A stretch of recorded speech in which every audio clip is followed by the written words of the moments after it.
Ko sem bil mlad in lep, sem rad bral knjige. Sem jih kar precej prebral. Še raje pa sem bral stripe. In prav zaradi stripov sem se navadil italijanskega jezika. Zato me je zgrabilo, da bi spet obudil to navado, branje. Ampak ker se poznam in vem, da bi ostalo samo pri želji, če bi moral brati papirnate knjige, sem se odločil, da malce preverim, kako je z digitalnimi. Ime mi je Miha in kupil sem si Pocketbook e-bralnik.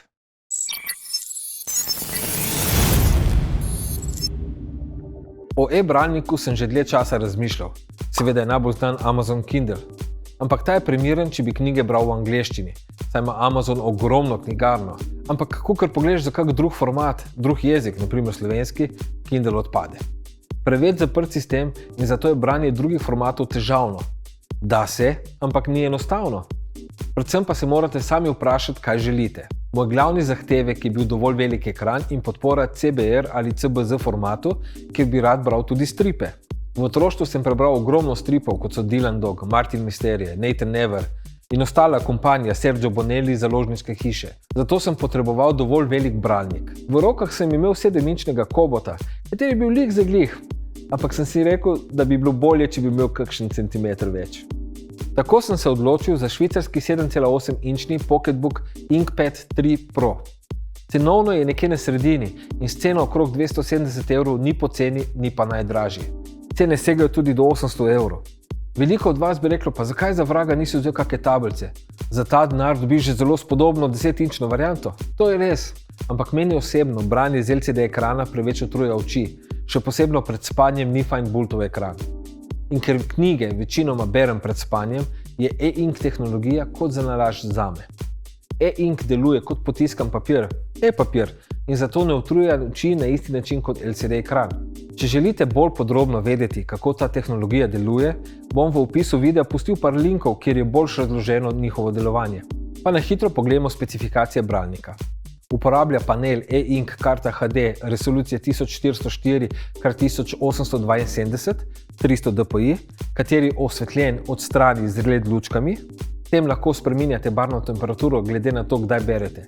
Če berete čez dan, imate lahko modro svetlobo, če pa berete po noči, je bolj priporočljiva toplejša, oranžna barva. Seveda to lahko komplet ugasnete in si prižgete nočno lučko in berete kot navadno knjigo. E-bralniki so super za branje zunaj na soncu, saj na njih ne vpliva močna svetloba kot na večino LCD ekranov.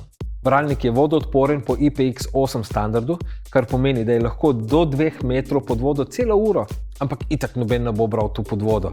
Ampak je to fajn imeti, ker ga lahko komot vzameš s sabo na plažo, na bazen, brez da te skrbi, če se zmoči ali pa polije. Poganja ga dvojedrni gigahertzni procesor, ima 1 GB RAM-a in 16 GB internega prostora za shranjevanje knjig. Nima podpore za SD kartice, ampak 16 GB je več kot dovolj za e-bralnik. Inkpad podpira 19 formatov e-knjig ter 4 grafične formate. Ima 1900 mAh baterijo, katera ne bi zdržala cel mesec uporabe brez polnjenja.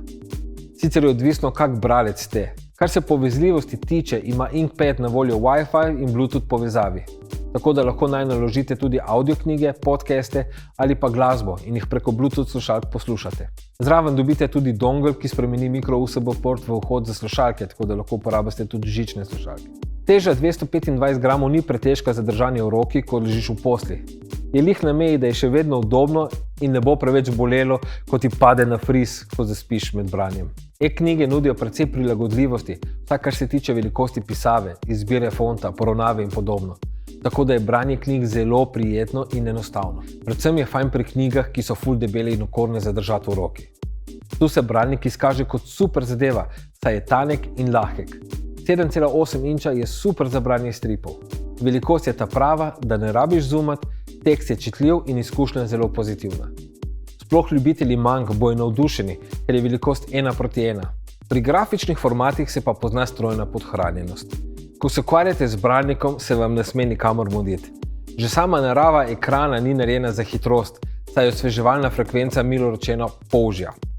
Če pa po vrhu odprete še kak bolj zahteven PDF, lahko zraven dobiš živčni zlom. Za brskanje po netu ga uporabi res samo, če ni druge variante, ker scrollanje po straneh je res samo za železne živce. In potem pridemo do izbora knjig. Slovenskih. Za izposojo v knjižnici. Slovenske knjižnice imajo sicer svoj uradni bralnik, preko katerega si lahko direktno izposodiš knjigo. ampak se ga glede na izkušnje uporabnikov na spletu raje izogibati. Pocketbook podpira format izposoje, ampak je način, kako priti do izposoje knjige, milo rečeno tečen. Vsaj dokler ne zgruntaš sistema. Cobiss in Biblios imata zelo slabo podporo in dejansko si brez Googla ne bi uspel sposoditi knjige. Vse, ko zgruntaš sistem, je dokaj enostavno. Za kakega manj veščega računalnika in tehnologije zna biti težavno. V glavnem, na računalniku moraš imeti nameščen Adobe-tov program Adobe Digital Editions, tako zvani AD, kateri je zastonj, link bom pustil v opisu videa, kjer ga lahko dol potegnete. Potem potrebujete še člansko izkaznico vaše knjižnice. To potrebujete za vstop v Cobiss in Biblios. Ko si sposodite knjigo, jo shranite na mapo v računalniku, priklopite čitalnik na računalnik in preko AD prenesete nanj izposojeno knjigo. Izbira e-knjig varira od knjižnice do knjižnice, tako da ne pričakovati, da boste vse, kar želite, dobili v vaši lokalni knjižnici. Baje ima ljubljanska mestna knjižnica največjo izbiro e-knjig, zato sem se jaz tja včlanil. Na koncu je pa najbolj pomembno, kaj želite od svojega bralnika. Če želite brati samo knjige, je dovolj kak 6-inčni bralnik. Za e-knjige so super. Predvsem so cenejši. Če pa želite brati še kak strip ali pa občasno kako revijo, potem je 7 ali večinčni bralnik nujen. Je pa treba biti pazljiv, saj večji kot je, težji je. Menim, da je 7,8 inčen tisti sweet spot za bralnik in jaz se z njim super zadovoljen. Pri Kobo Libra H2O mi je bil njegov fizični dizajn bolj všeč, bil je bolj udoben za držati, ampak tistih 0,7 inča me je prepričalo v nakup Pocketbooka. Uporabniška izkušnja je pa pri obeh podobna oziroma nič posebnega za poročati. Seveda to ne more nadomestiti knjige, sploh tisti, ki si ustvarjate svojo lastno knjižnico. To je isto kot za filme, za glasbo. Vse je vse online, tam je vseeno tisti film, ko primeš fizično knjigo ali pa vinilko, CD ali pa Blu-ray filma, ki ti je pri srcu. Tega ti e-zadeva ne more nadomestiti. Ti pa pomaga razširiti obzorja in mogoče prebereš nekaj, kar ne bi nikoli kupil v fizični obliki. Tako, mislim, da bo tu dovolj. Zgleda, da bo to moj najdaljši video do zdaj, tako da tisti, ki ste držali do konca, svaka vam čast. Kaj ste pa vi nazadnje brali? Dajte spodaj v komentar napisati ime knjige. Drugače, če ste pa mogoče opazili, sem prebil mejo 300 naročnikov. Za kar bi se vam vsem zahvalil za podporo. Še posebej bi se pa zahvalil najbolj hudemu youtuberju v Sloveniji, Dinotiju, ki mi je pomagal preko Instagrama. In pozdrav vsem Dinoti fanom, ki ste se naročili, dajte spodaj napisati, Dinoti me je poslal. Zdaj pa res, lajkite, naročite se, šerajte, mi pa se vidimo takoj po božičku. Vesele, zdrave in predvsem mirne praznike vam želim. Čau. Okay.